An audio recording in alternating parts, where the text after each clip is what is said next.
के ब्राह्मण का बड़ा सुंदर प्रसंग सुनाया। आत्मदेव नाम के पंडित जी थे, पत्नी का नाम धुंधली था और महाराज आत्मदेव जी बढ़िया ज्ञानी विद्वान थे, लेकिन उनके ठीक विपरीत धुंधली का स्वभाव था। जब तक दो चार पड़ोसियों से लड़ाई झगड़ा ना कर ले, लाठी चार्ज नहीं हो जाए, जब तक किसी की चुटियां नहीं खींच ले, तब तक उसका भोजन पचता नहीं था। और आत्मदेव जी अनुष्ठान करके जब संध्या को घर आते तो पूजा की थाली लेकर ऐसे द्वार पर खड़ी होती कि सती सावित्री के बाद अब इन्हीं का नंबर आने वाला है, ऐसी महाराज साध्वी बन जाती।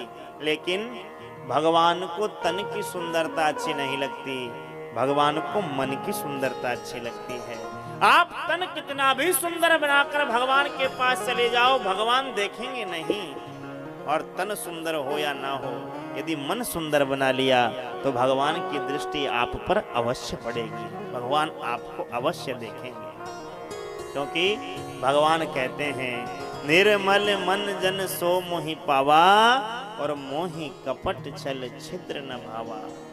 ये धुंधली देवी नाटक करती थी, इसलिए महाराज आत्मदेव जी सोचते कि बढ़िया सुलक्षणा श्रेष्ठ है, कोई बात नहीं। धीरे धीरे समय व्यतीत हुआ, आत्मदेव जी के यहाँ कोई संतान नहीं हुई। जब संतान नहीं हुई तो महाराज एक गोमाता को पाल रखे थे, उसके भी कोई बछड़ा बछिया नहीं हुआ। समय व्यतीत हो गया, पड़ोसी कहने लगे पितृ दोष लग गया, आपके पितृ रुष्ट हैं। तो महाराज पुत्र की कामना से जंगल में जाकर के रुदन करने लगे। वहां एक वृक्ष के नीचे बैठकर रो रहे थे, तभी एक महात्मा मिले और महात्मा की कृपा से महात्मा ने एक फल प्रदान कर दिया। फल महाराज आकर के धुंधली देवी को दिया, लेकिन धुंधली ने महाराज बातें बनाई और उस फल को तो खिला दिया अपनी गोमाता को। और उसकी बहन ने कहा कि मैं तुझे अपना पुत्र प्रदान कर दूंगी, अपनी बहन की बातों में आकर के। और महाराज धुंधली ने सारी बात गोलमोल कर दी। अब समय व्यतीत हुआ, कालांतर में जब उसकी बहन के यहाँ पर पुत्र हुआ तो ला करके दिया गया। आत्मदेव जी को झूठ बोल दिया कि हमारे पुत्र हुआ है। समय व्यतीत हुआ, इधर महाराज जिस फल को गोमाता को खिलाया था, 3 महीने बाद उस गोमाता ने भी बड़ा सुंदर एक बालक को जन्म दिया। और कैसा बालक, जिसका संपूर्ण शरीर तो मनुष्य का जैसा और कान थे उसके गोमाता के जैसे। इसलिए उस बालक का नाम पड़ा गोकर्ण जी महाराज। और धुंधली देवी ने अपने पुत्र का नाम धुंधकारी रखा गया। धीरे धीरे समय व्यतीत हुआ कि यत कालेन तौ जातो तरुणो तनया उभौ गोकर्ण पंडितो ज्ञानी धुंधकारी महाखलः। गोकर्ण जी तो परम विद्वान शास्त्रों के ज्ञाता हुए और धुंधकारी महान नीच हुआ, दुष्ट हुआ। गांव में छोटे छोटे बच्चे खेलते, उन्हें उठाकर कुएं में फेंककर मार देता, गांव की बहन बेटियों को परेशान करता, गौ माता की हत्या करता, प्रताड़ित करता, जुआ खेलता, मदिरा पान करता। धीरे धीरे जुए में संपत्ति हारने लगा। अकेला पुत्र था, लाडला होने के कारण धुंधली उसे देने लगी। कोई बात नहीं, इसके अलावा खाने वाला कौन है, ध्यान दीजिए। इकलौता पुत्र जिस परिवार में होता है उसके बिगड़ने के चांस ज्यादा होते हैं, यदि हमने उस पर दृष्टि नहीं रखी तो। माँ सोचती कि अकेला है कौन खाएगा, लाड प्यार में बिगाड़ती रही और धुंधकारी सारे धन को जुए में हारने लगा और पूरा धन चौपट कर दिया। एक दिन आत्मदेव जी उसे समझाने लगे तो महाराज अपने पिता के सामने लाठी लेकर के दौड़ा। आपकी बुद्धि सटिया गई, एक कोने में बैठ जाइए नहीं तो लाठी से मारूंगा।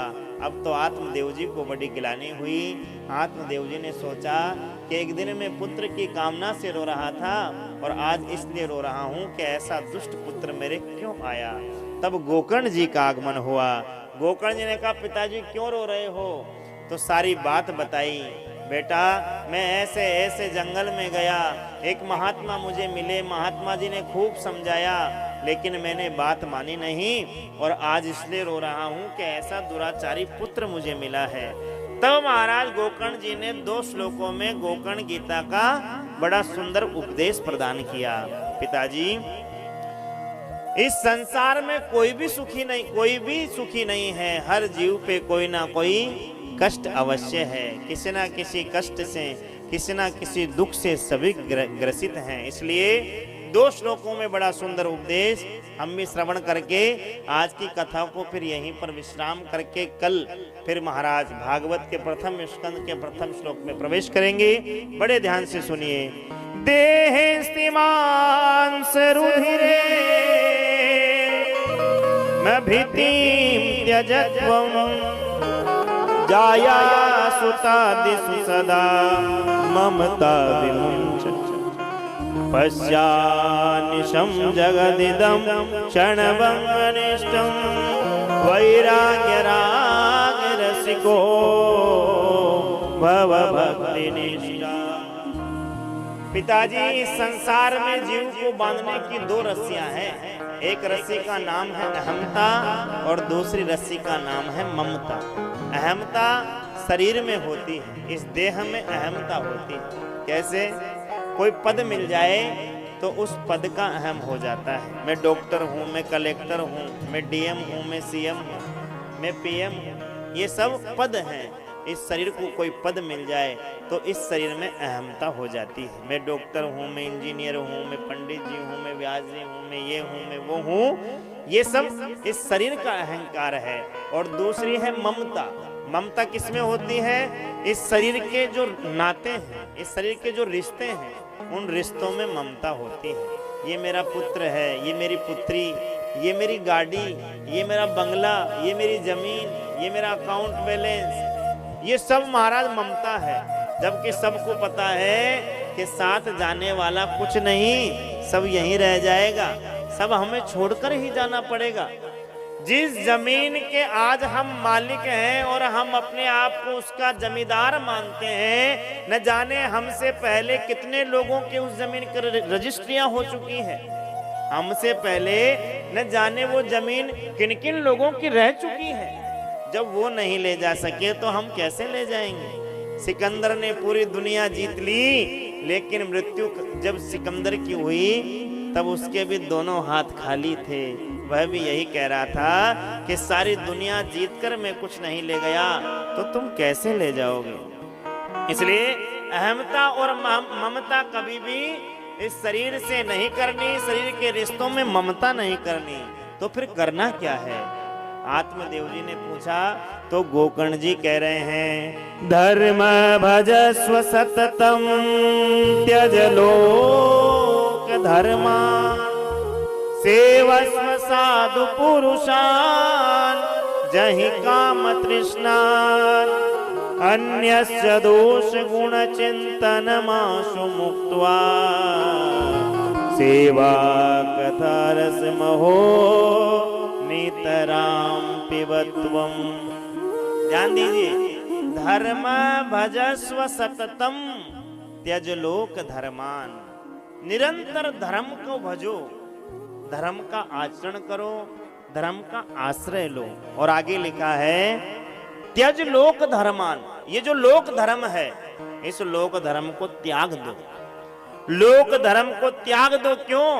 क्योंकि देखो भाई, संसार में आप कितना भी धर्म निभा लो, कितना भी रिश्तेदारों को बुला करके बढ़िया बढ़िया माल खिला दो, पकवान खिला दो, खाकर जाते समय लोग यही बातें करते हैं, सब्जी में नमक कम था, खीर में मीठा कम था, और महाराज ये नहीं था, वो नहीं था, ऐसी बातें करते हैं। कितना भी आप बढ़िया से बढ़िया व्यवस्था कर दो, लोग कमियां ही निकालेंगे। इसलिए त्यज लोक धर्मान। भगवान का जो ये धर्म है, इस धर्म का आश्रय लो और लोक धर्म को त्याग दो। और फिर क्या करें? सेवस्व साधु पुरुषान जहि काम तृष्णा। साधु महापुरुषों की सेवा करने लग जाओ। कोई संत महात्मा हमारे गांव में आ जाए, हमारे शहर में आ जाए, हमारे घर में आ जाए, उसकी सेवा करनी चाहिए, उसकी सेवा करें। हमारे यहाँ गांव में कोई यज्ञ हो रहा हो, कथा हो रही हो, वहाँ जाकर के सेवा करनी चाहिए। वहाँ सेवा करने से हमारा शरीर पवित्र होता है, हमारा मन धर्म में लगने लग जाता है। और आगे लिखा है अन्यस्य दोष गुण चिंतन माशु मुक्त्वा, अन्य लोगों के दोष और गुणों को देखना बंद कर दो, क्योंकि हमें हमारा दोष तो नहीं दिखता पहाड़ जैसा, और दूसरे का जो दोष है वह सुई की नोक के बराबर भी हम देख लेते हैं। इसलिए सामने वाले का दोष नहीं देख करके पहले अपने दोष देखें और सामने वाले के गुण देखें, और जो श्रेष्ठ गुण हो उसे ही अपना कर अपने जीवन में उतारें। सेवा कथा रसम हो नितराम पिबत्वम, साधु संतों की सेवा और भगवान की कथा का रस ये निरंतर जीवन में पान करते रहो, निरंतर पान करते रहो, तो यह जीवन धन्य हो जाता है। बोलो भक्त वत्सल भगवान की जय। 60 वर्ष की आयु में ये उपदेश सुनकर के आत्मदेव जी ने अपना घर का त्याग किया, जंगल में जाकर के दसम स्कंद का पाठ करके भगवत धाम चले गए। इधर महाराज वह धुंधली देवी से धुंधकारी धन मांगने लगा। अंधकूप में महाराज गिर करके उसने भी आत्महत्या कर ली, प्राणों को त्याग दिया। आत्मदेव जी तीर्थ यात्रा करने चले गए। धुंधकारी 5 वेश्याओं को लाकर घर में रख लिया। राजा के महल में एक दिन चोरी करके लाया। वेश्याओं ने सोचा खुद भी मरेगा और हमें भी मरवाएगा, इसलिए उसको मार करके सारा धन चुरा करके ले जाएं।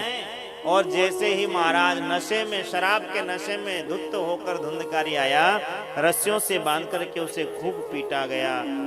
जलती हुई आग के अंगारे उसके मुख में ठूंस करके भर दिए और वो हाय हाय करता महाराज मृत्यु को प्राप्त हो गया। वेश्याओं ने उस धुंधकारी के शरीर को वहीं खड्डा खोद के गाड़ दिया और सारा धन लेकर रफू चक्कर हो गई। उधर गोकर्ण जी को पता चला तो धुंधकारी के नाम से पिंडदान किया, श्राद्ध कर्म किया।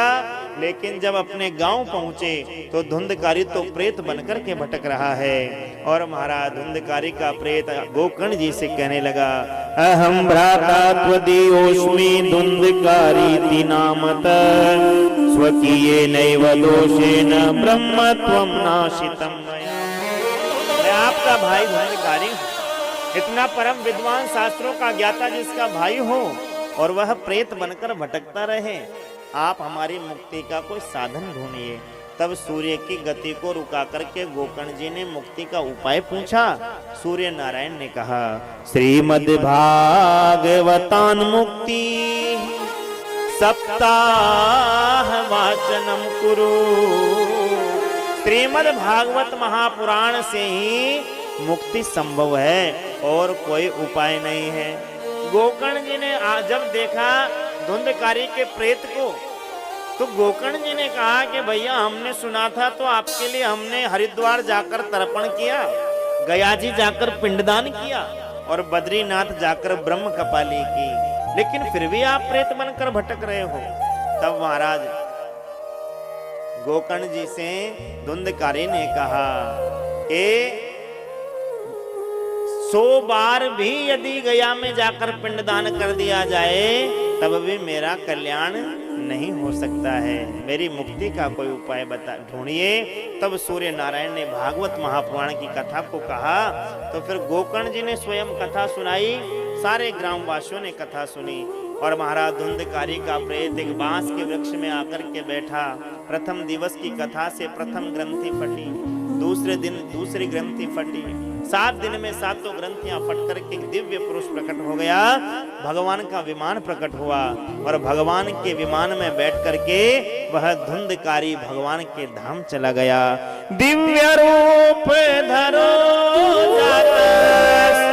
तुलसी दाम मंडिता, पीतवासा घन श्यामो मुकुटी कुंडलान्विता। और जाता जाता क्या कह रहा है, धन्या भागवती वार्ता प्रेत पीड़ा विनाशिनी। ध्यान दीजिए, ये श्रीमद् भागवत महापुराण इतनी अद्भुत है जो प्रेत पीड़ा से भी हमें छुटकारा दिला देती है। प्रेत, हमारे घर में कोई प्रेत हो जाए, किसी की मुक्ति नहीं हो रही हो, तो उसके नाम से यदि कथा करा दी जाए तो वह प्रेत भी भगवान धाम का अधिकारी हो जाता है। धन्या भागवती वार्ता प्रेत पीड़ा विनाशिनी सप्ताहोपि तथा धन्या कृष्ण लोक फलप्रदा। श्रीमद् भागवत महापुराण का पाठ तो प्रेत पीड़ा से विमुक्त कराता है, और ये जो सप्ताह प्रवचन की कथा है यह भगवान कृष्ण के लोक की प्राप्ति करा देता है।